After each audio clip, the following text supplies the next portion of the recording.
welcome back to another episode of Spotlight on the Arts, brought to you by the Chicopee Cultural Council. My name is Johnny Miranda, your host for the evening, and today I'd like to introduce to you Herbie Littlecreek, a contemporary urban artist who also does a little bit of galactic graffiti, and he is joining us to explain to us a little bit about his art, a little bit about what motivates him, and a little bit about his future endeavors. So let's welcome Herbie Littlecreek.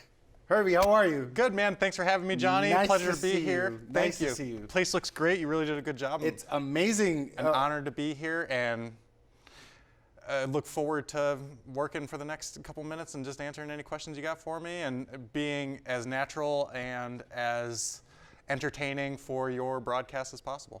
I see the beautiful art that you have brought us, and I just need to ask, what motivated you to start painting? When did your journey in the arts begin? And tell us a little bit about the pieces that you have brought for us. Cool. So I basically just wanted to start painting stuff I wanted to see. You know what I mean? Like, my imagination's always been out there and crazy, and it was really a positive thing for me to be able to tap into that creativity, produce things from my imagination that, like I said, I wanted to see. I couldn't find any of this stuff out in the world, so I felt a need to be creative, create it, put the work in, and it's been like that with a lot of my pieces. And I started doing this maybe 2006 with graffiti and kind of not so much like the fine art and canvases, but really practicing with the spray paint and going in and doing that kind of medium. And then it wasn't until about 2016 I really started to produce in order to have showings and showcases and make a revenue. And make a revenue money, and have yeah, and like I said, there was a void in that visual stimulation that I felt that I needed to fill. And I don't know, I'm just pushing myself every day with depth and textures and color and UV reactive materials to give it that cosmic glow and that goofball contemporary vibe that I wanted to showcase. It's amazing because I've been asking Herbie about his classifications as an artist, and he's not only creative in the work that he produces, but also in the word he uses to classify himself as an artist. So it's the first time I ever hear an artist utilize the word, galactic graffiti. But I completely get it, having seen his work. What is your favorite medium out of all of those that you experiment with? It'd probably be in the studio with my airbrush and something legal and safe and, you know what I mean, something you won't get in trouble for. Yeah. So it'd be something in the studio work, as opposed to like a lot of other artists like to crawl around on trains and trespass, and that's not something I like to do. Yeah, the time has passed for that. Yeah. Regarding the pieces that you have here, I see this skeleton, the skull. Tell us about that. I know that you are Native American. Yeah. And so I can't help but relate that to maybe your culture. And it's a global culture, Johnny, that we're all kind of tapped into as Tainos, Native American, Mexican. It all relates back to the people, the environment, the globe, you know what I mean? So when I paint something visually that I want to see, I know it's on the same wavelength as my people and the generations that have come before me. And that's basically the reason why I do it, is I want my people to be proud of me and make something that would bring pride to anybody that looks at it and like, oh, actually, yeah, that would be something I wanted to hang on my wall, and something colorful. And because you see like a lot of these old pictures from back in the day, and a lot of them, that sepia, that black and white, there's not a lot of color, depth, and texture. The beautiful portraits, and I like to bring that color back, that, you know what I mean, the paints that they use, the pigments. I completely relate. I myself am very colorful and love using colors in my art, and I see how you, in your work in particular, there's just this really nice use of color combinations, and it's very harmonious, and I like your details. Very nice. What do you feel is your biggest motivator, aside from wanting to create things as you see them in your head? Why do you paint? Why do you embark in this process of the crazies to create art and sell art? What? Because I've tried working a real job, Johnny, and it doesn't work for some people. Like, Yeah. you know what I mean? The monotony of work, and people are going to their graves every day, not doing everything they wanted to do with their lives. And like, I've seen that, you know, firsthand. Life's short, and you really have to do what you want to do with it and not live by anybody else's rules. And like, if it takes struggling for a couple days, a couple years, you know what I mean, then I think everybody should push what they want to do in terms of being your own boss, making your own living, dictating what happens in your life. It shouldn't boil down to the guy getting paid $250,000 to tell you what to do. You're completely right, and take it from a person who went to law school, right, and it's embarked in the art world. Yeah. When you work in something that you're passionate about, it just doesn't feel like work. No. You know, it's like you're living your daily life, and you don't feel that work 9 to 5 pressure, because you're enjoying what you do day to day. Yeah. And so I feel like you have to be diverse when it comes to being an artist. So it's not always the paintings. It's got to be a mural once in a while, you know. It's got to be the canvases. It's got to be something mini. You're painting the back of a jacket. You're doing some Timberland boots. You really have to be diverse and not say no to any jobs, and really but also say no to the jobs that aren't going to pay you what the job is worth. Say no to those jobs. Yeah, definitely. But when it comes to having a career as an artist, it can't just be the canvas nowadays. You have to be able to do the murals and the portraits and the diversity, just like everything else, where you're just going to be a one-trick pony when it comes to art. And in your career as an artist, what do you feel has been the biggest hurdle or in this journey as a... Myself. Me and myself and my self-doubts and the issues that we go through. We're our own worst enemies when it comes to any of this. Like, I agree. You know, if we've got a lot of support, you've got a lot of support as an artist, I do too, and I don't reflect on that enough. And like, I guess I'm more than thankful for a lot of the support I've gotten a lot of the times. Sometimes we are hard on ourselves, and sometimes we have phases as an artist where we question our work. Are we doing, or should I just go get a job at the post office or go... You know what I mean? There's like plenty of options out there, but what option is going to make Johnny and Herbie happy at the end of the day? Yeah. And what's going to make, you know what I mean, the next artist who maybe they don't want to work at the mall, they want to produce art, and like I say push it, I say go for it. Yeah. What makes me happy is this new endeavor that you have embarked in along with Kelton Wesley. Yep.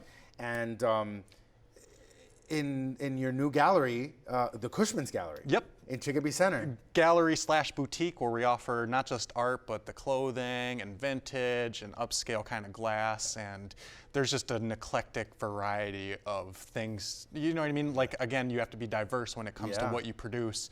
We do like upsell vintage clothes and the band t-shirts and like the hot clothes, you know what I mean? So we have to be diverse when it comes to what we retail. And this conversation will not be complete if we don't have Kelton Wesley himself join us. So Kelton, please join us in the set.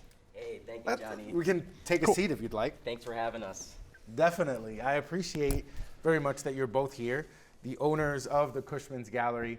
And tell us about what motivated you guys to join the Chicopee community, what made you come to the region, and how did that go? How did the process of selecting a spot and all that went for you guys?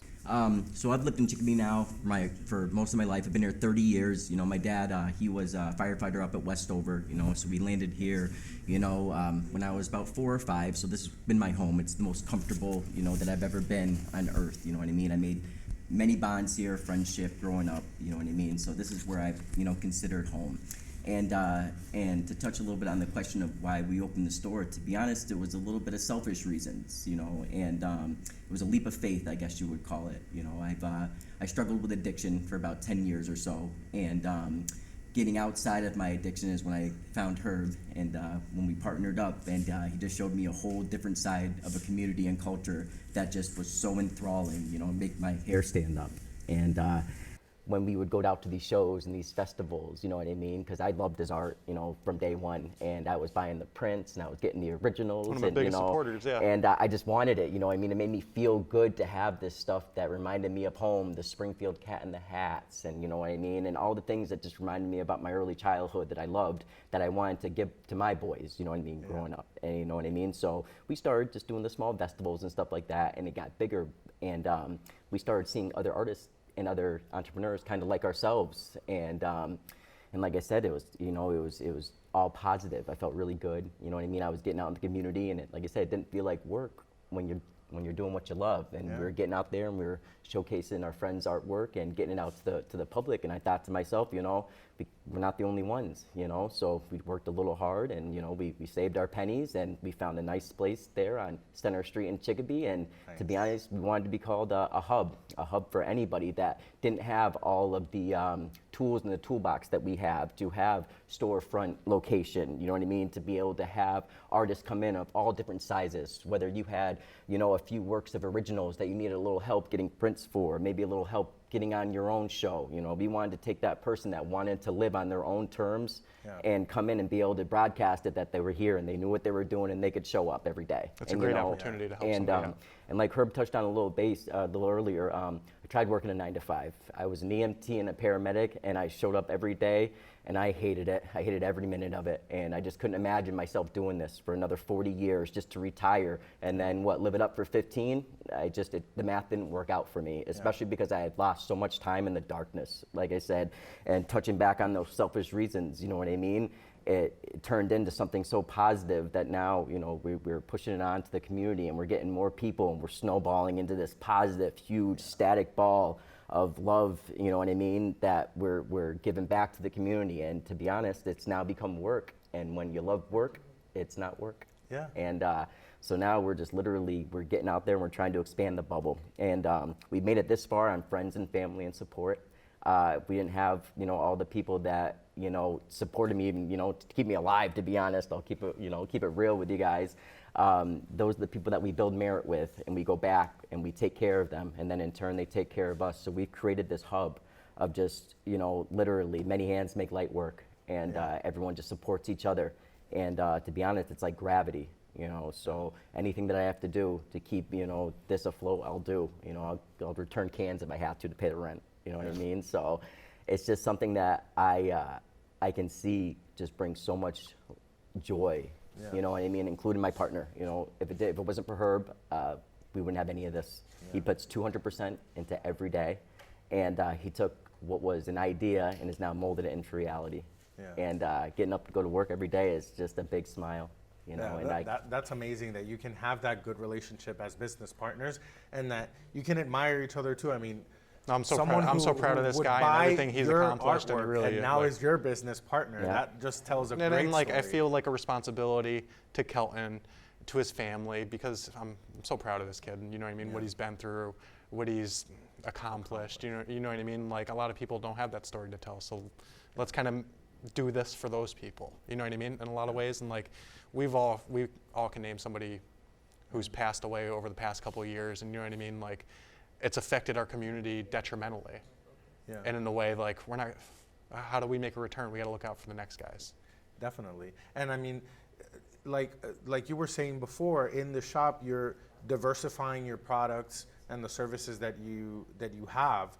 And you have been able to curate certain exhibits in the gallery. Tell us about how often you do these exhibits at the gallery. How do you select the artist that you want to feature? Tell us about that process. So it's basically a first come, first served basis when it comes to booking. You know what I mean? We like to feature the artist for a month, and they have a big opening party and host, you know, the drinks and chips and whatever they want to do. And the space is basically theirs to do what they want with their show. That's what I wanted to bring.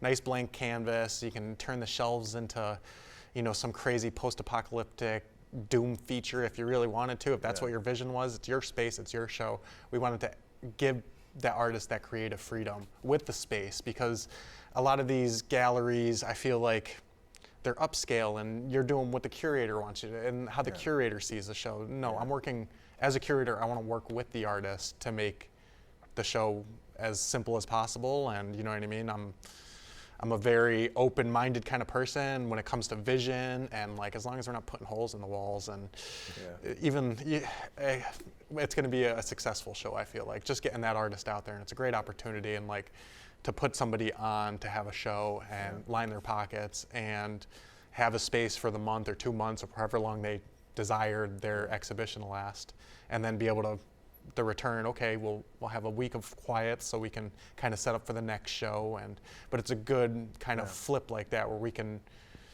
have a variety of shows throughout the year, and it gives, because I don't want to be down there every day looking at the same art. It gets boring. You know what I mean? And I feel lucky to have your gallery 2 blocks away from me too. So again, it's that variety, it's the diversity, you know what I mean? Like we're not the only puppies in town, like there's other dogs in the town, you know what I mean? It feels good to like partner up with you guys. It feels good to be part of a community, and you know, 3 years ago, I think we were like Oops and Art Experience was like the only place doing art, and to see now that we have La Diaspora with a collective of artists, and then there's Kushmens Gallery, there's murals up. It just completely changes the vibe momentum's of the city. going, and I think a lot of people it's a positive impact, and a lot of people, they want to go down to the Munich House, and they want to walk around and maybe check out the art and go to Good Works and the galleries, and who knows, maybe we'll get that movie theater open back up soon too, you know what I mean? The $2 movies. Would that be cool? The $2 movies $2 again. Tuesdays? Yeah, remember? Holden, tell us about this last exhibit. You have an exhibit that just launched on Friday, if I'm not mistaken. We sure did. Right? We had Robert Marquis. He has been a staple in the New England area. I mean, in Brazil, he's world renowned. Global. He's a global artist. He's literally global artist, and we had the privilege to have him come into our little shoebox of a store and put on a great exposition. I know that a lot of people in the area, at least for my generation, we used to go down under the bridge to the Hippodrome. And I don't know how many people used to sit in traffic left or right and see those beautiful ballerinas that were with the mosaic tiles that are the glass and their mirrors, and she dances along the underside of the bridge. And I mean, even before my knowledge that it was him, I just had that memory in my head. And as soon as I was able to relate and then shake the hand of the man that did it, was such a great experience. And then he opens up this whole book and this whole world to all his accolades. And how many things he's done, and how many lives he's touched, and how many pieces of art he's left on the globe that are just going to stay there for as long as time. You know what I mean? Because that's what his art is. He's left his impact. He's left his impact. He's and a it's very gonna impactful stay, artist. You know what I mean? And that is one of the first people that I've got to meet that has literally put their life into this. Wow. I mean, he is mired in his art, and it was just such a powerful feeling to talk to somebody that has spent their entire time of their life doing only what they want. And that's a philosophy that we, uphold now to our fullest. We don't waste any days. And he's successful You too. know what His I show mean? was a huge hit. It was successful. a huge success. He's got like and our tips are he's a hats off to published him, for sure. artist. He's like got these children's books that he's you know what I mean, illustrated And published, like, and they're he's just so impressive with his work. Prints it's amazing and oil that paintings, you guys have that sculptures. notion to be able to bring the community together, to educate the community, to show the community something that I haven't seen. And it's not off limits. Literally, we've been reaching out, and to be honest, and it's hard to kind of get the word out there, but it's slowly infecting people more and more every day. And like I said, it's not off limits to anybody. If somebody has We their didn't want to child give it, we that's didn't want to give it that 5-year-old gallery with kind art, of we'll feel. have You him know what there I mean? too. Yeah. You know what I mean? If you're 80 years old and you want to show me the stuff you've done all your life, we're gonna get it in frames. We're gonna get it on easels. We're gonna promote you. We're gonna have a show. Great. We're gonna do it for you. You know And what I mean? where can artists contact you if they are interested in being considered for a booking for a show? Where can they reach you? That would probably be our best on Instagram. We're very active posting, and so on And that's Instagram. where they can find our email address too. So that's where you can just shoot us an email. It comes right into our hub, and then Herbie can look through our books. We can figure out what suits you the best, you know what I mean, as the artist. And like I said, some people like the grand month, but some people want a one-day event or two-day event, and they can have that too. You know what I mean? One Friday evening, and then they leave it up to the Saturday, and we help them break it down. It's, to be honest, it's whatever they have in mind. We have literally a shoe that fits, and that's what makes us a little, I guess, versatile when it comes to having an artist come in and says, well, I don't know if I have enough stuff, and well, I'm just starting out, but I want to get out there, and all those questions get answered all in the same spot. You know what I mean? And it's you can tailor that. And we're trying to get out there. We're gonna have a radio ad soon. That's gonna be getting out there, hopefully to the public. We're gonna try and get something going on Rock 102, and obviously forums like this. Johnny, we can't thank you enough for helping us get out there and see some more viewers. And hopefully we can maybe get some artists out there that are interested in coming down and showing the community what they've been hiding along. You know what I mean? In their closets and in their drawers and on their art easels and inside their home that they want to share with the world. I definitely, the Chicopee community welcomes the Kushmens Gallery. We're excited about all the artists that you have already brought, so I can't imagine what the future awaits. Are there any plans? What's the future wait for the Kushmens Gallery and yourself? So again, we're diverse when it comes to our products. The vintage clothes are hot right now. We got all the nice band shirts and the graphic tees, and so we've got a flea market in Pittsfield on Sunday. There's like 30 vendors for, again, it's a vintage flea market, and there's like all the old Levi's and the good quality choice clothes. So Kushmens Gallery will have our booth set up there, and again, we'll be diverse with our products. We'll have the old clothes, the vintage band shirts, and our art. So you know what I mean, I'll have a couple prints displayed and some diverse, some visually stimulating for consumers and shoppers as a retail space. Like that's what I want to bring to a vending event, to exhibition that somebody wants to book, is just bring that kind of energy to everything. It's amazing to see your creativity, and your passion to create, and your passion to, instill that in others. And I can see your passion to appreciate art. Yes, sir. And your passion to work hard in being a free spirit, which is what ultimately all us creative souls are. Yes, sir. Right? Free spirits, just walking through this planet. I want to thank you for being here today. I want to thank you for showing us your work, for talking to us about your gallery, and telling us about your future plans. One last time before we conclude, how can people reach you? Tell us your email, your Instagram handle. So the email would be at kushmensgallery@gmail.com. Again, our Instagram is Kushmens Gallery. We're located at 28 Center Street in Chicopee, Mass. We're open Tuesday through Friday, practicing summer hours, so 1 to 7, Tuesday through Friday. And again, we've got additional hours if you want to come in and take a look. Off hours, you just contact us. We'll pop it open for you. Come look at the shirts and have a personal private viewing if we're not there. Tuesdays through Fridays, though, we're there 1 to 7. Kelton and Herbie, I can't thank you enough.